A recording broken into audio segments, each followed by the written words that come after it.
Hey guys, Stephen Cox here, and today I wanted to talk to you guys about proper posture and avoiding injury while playing U-Bass. So if you like videos like these, please hit subscribe below and consider becoming a patron.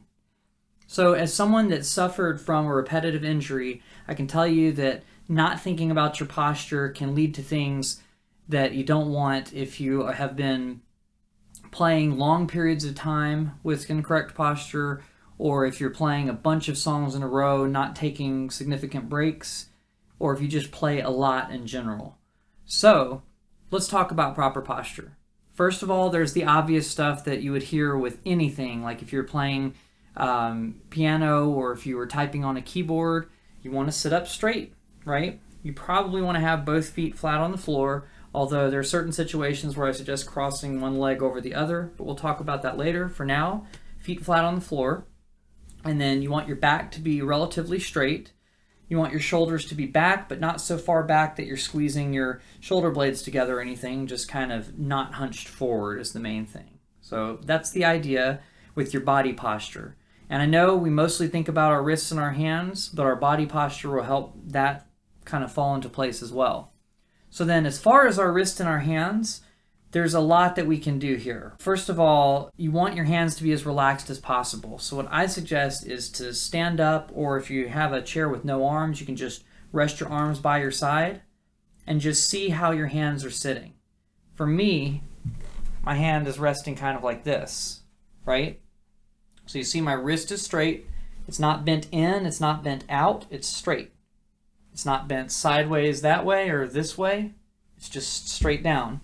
So that's kind of important, right? We know that our hands are most relaxed when we're like that. So then what I want you to do is with your hands like that, take them and position them on the bass. And this is if you have a strap. If you don't have a strap, you might have to do one at a time just to see where they are. So like you could hold the instrument up and just focus on your right hand, and then for a minute hold that part and just focus on your left hand. But either way, go from relaxed to putting your hands on the instrument. If you're having to change your hands a lot, you probably don't have the instrument situated right. And so let's talk about that now. Notice for me right now that my instrument is kind of sitting in my lap where the bottom of the body is touching my leg. My arms are just kind of like naturally coming. You can see that maybe I have a bend at the elbow, but it's not this harsh. And the bend on this elbow certainly isn't harsh. It's not like that or anything. So you don't want it so high that it's way up like that, because your elbow just kind of needs sort of a natural bend. I don't know how to describe that. Just not an extreme bend, basically. Your right arm, you just do the best you can with. I think this is the hardest part, especially if you're sitting down and not standing up. You just kind of keep the wrist as straight as you can. So I generally like to play like this. So I angle the instrument so that my fingertips can still be plucking the strings, rather than angling my wrist like that. So that's the difference. And then I'm also not doing this. Like sometimes you might see me do this because we can break these rules at times. You just don't want to play like this for long extended periods of time. But you don't see me resting my arm like this and then having my hand down like that. There are some professional bass players that do that, but just know that when you do this, you're really putting an awkward angle on the tendons that are pulling your fingers when you're playing. So just know that the best thing you can do is keep your wrist fairly straight. We don't want it to bend up like that. We don't want it to bend down like that. Fairly straight. So in order to do that, the instrument needs to kind of be at a almost 45-degree angle. So the neck right here, if you compare it to the floor, it's not way up high like this. It's not completely flat with the floor. It's somewhere in between, and generally about like this kind of feels right for me. So you can kind of compare that with how you're sitting. You may want to take a picture or look in a mirror to see how your neck is, to see if it's like this or if it's down. So you could either film yourself with your phone to do this, or you could check it in a mirror. But for me, that gives me the optimum placement for both hands to kind of feel comfortable. Now the other thing is you want a height with the strap where it's easy to have the same height sitting down or standing up. So like, let me give you an example. Right now you see the instrument is here, my arms are about like this. Well, if I stand up, because I have the strap at the same height, it feels like the same position.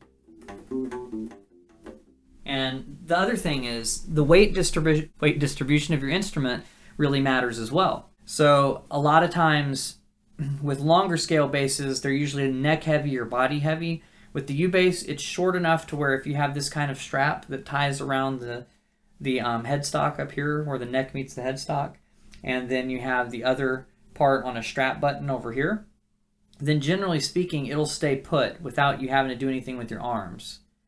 But if not, you really don't want to be having to hold it up with one arm or be pushing it down with the other arm.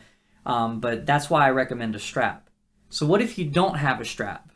If you don't have a strap, it's a little bit tougher, right? Because the base isn't going to stay put on its own, right? If you see that like that, I just let it go. It's neck heavy. It falls over that way. So what I do is I cross my leg over the other leg. So for me right now, I'm crossing my right leg over my left leg. That brings the instrument up enough to where it's almost where it was sitting when I had the strap on. Not quite, but it's best I can do. Once I cross that leg over, it brings that up a little bit.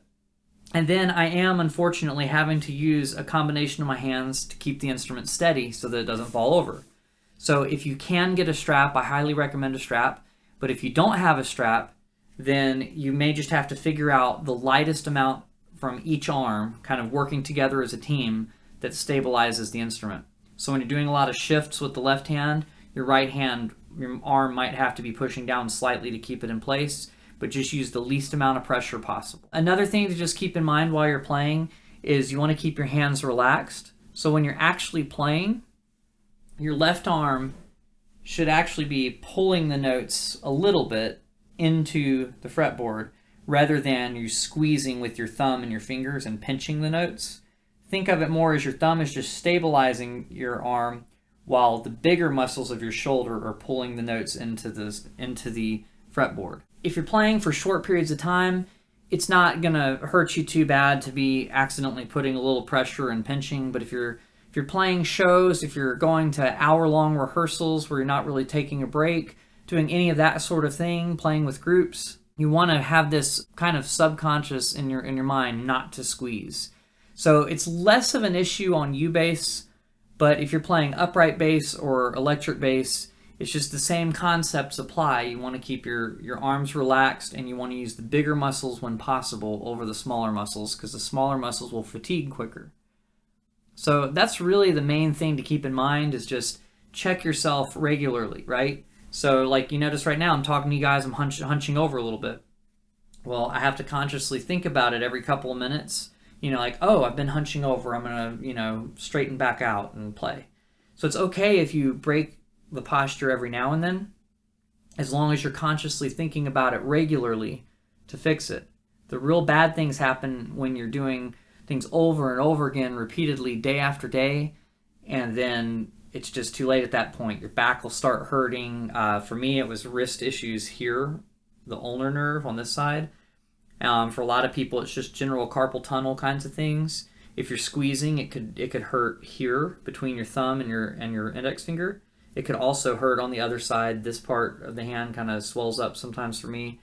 And I don't think U-bass will be the thing that'll necessarily hurt your wrists, but if you already have an injury, these are just things to keep in mind as you're playing.